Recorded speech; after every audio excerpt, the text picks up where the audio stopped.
Hello everyone, this is మీరు చూస్తున్నారు panda web stocks. ఈరోజు మన వీడియోలో ఏంటంటే ప్రీవియస్ వీడియోస్లో మొత్తం ఒకే పేజ్లో చూపించాం కాబట్టి ఇలా కాకుండా ఒక ప్రాపర్ స్ట్రక్చర్లో ఎలా చూపించాలి మన డేటా అనేది చూద్దాం అనమాట. ఇప్పుడు మనం దీనికోసం ఒక ప్యాకేజ్ ఇన్స్టాల్ చేసుకోవాలి. అదేంటంటే రియాక్ట్ రౌటర్ డామ్ అంటారు. npm install React Router DOM. Package install చేసుకున్న తర్వాత ప్యాకేజ్ని ఇంపోర్ట్ చేసుకొని ఇంపోర్ట్ 3 ఉంటాయి అనమాట. బ్రౌజర్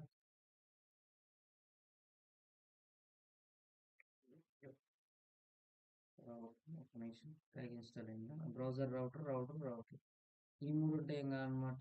ఈ 3 ఇక్కడ తీసేసి మనం ఏం చేస్తాం, ఫస్ట్ బ్రౌజర్ రౌటర్ బ్లాక్ రౌటర్లో రౌటర్ రాస్తాం. రౌటర్లో మళ్ళీ రౌట్స్లో రౌట్ అనేది ఒక సింగిల్ ట్యాగ్ అనమాట. ఇప్పుడు మనం ఫస్ట్ లాగిన్కి ఏం చేస్తామంటే తీసేస్తాము. రౌట్లో ఫస్ట్ పాత్ అనేది ఇవ్వాలన్నమాట. ఆల్రెడీ మనం ప్రీవియస్గా పాత్ స్లాష్ రిజిస్టర్ ఇచ్చాం కాబట్టి ఇక్కడ కానీ ఈ ఫస్ట్ రిజిస్ట్రేషన్కి ఇక్కడ స్లాష్ రిజిస్టర్ అని ఇస్తాం. ఎలా అంటే ఇక్కడ స్లాష్ పెట్టిన తర్వాత రిజిస్టర్ కోసం ఇక్కడ పైన యూఆర్ఎల్ చేంజ్ అవుతాం. ప్రతి దానికి ఇంకోలాగా డిఫైన్ చేసేటట్టు ఇక్కడ ఎలిమెంట్ ఈజ్ ఈక్వల్ టు మన ఏదైతే పేజ్ ఉందో ఆ పేజ్ నేమ్. అలాగే లాగిన్కి సేమ్, డీటెయిల్స్కి సేమ్ ఇస్తాం. ఇప్పుడు ఏం చేస్తామంటే మనం నార్మల్గా ఓపెన్ చేసినప్పుడు ఏమి రాదన్నమాట. డీటెయిల్స్ రిఫ్రెష్ చేస్తుంది. సారీ, రన్ చేయలేదు. నార్మల్ పేజ్ వచ్చింది చెప్పి ప్లెయిన్ బ్లాంక్ ఉంది. ఇప్పుడు మనం రిజిస్టర్ కొట్టామనుకోండి, రిజిస్టర్ ఒకటే వస్తుంది. ఇప్పుడు లాగిన్ చేసామనుకోండి, లాగిన్ కూడా ఒకటే వస్తుంది. డీటెయిల్స్ కొట్టామనుకోండి, డీటెయిల్స్ ఒకటే వస్తుంది. కానీ డీటెయిల్స్ లేదు కాబట్టి లాగిన్ అయినాక దాన్ని నావిగేట్ అయ్యేటట్టు చేద్దాం అనమాట.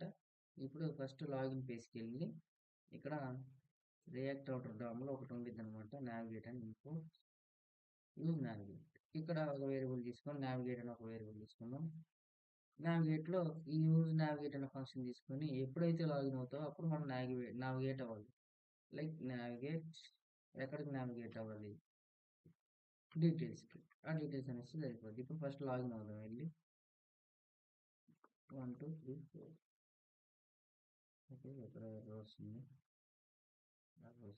ఇప్పుడు నావిగేట్ అవ్వాలి. Sorry, control X. Details detail వచ్చాము. డీటెయిల్ అని వచ్చాము. ఓకే, లాగిన్ అవ్వడం.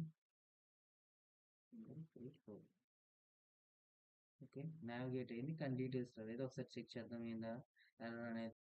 ఇదిగో ఒకసారి లాగిన్ చేసి చూస్తాను. ఇదిగోండి, ఇక్కడ మన డీటెయిల్స్ అనేది వస్తుంది అనమాట. పాస్వర్డ్ ఒకటి వచ్చింది. యూజర్ నేమ్ డీటెయిల్స్ ఒకసారి చూద్దాం. మనకి డీటెయిల్స్ ఎందుకు రావట్లేదు అంటే మనం ఏం చేసామంటే ఇక్కడ రెస్పాన్స్లో డేటా ఇచ్చాం కానీ దాన్ని బేస్ చేసుకుని దాంట్లో ఉన్న యూజర్ని ఉంటుంది కాబట్టి డాట్ యూజర్ అని ఇచ్చామంటే మన డీటెయిల్స్ అనేవి వస్తుంది అనమాట. ఇట్లా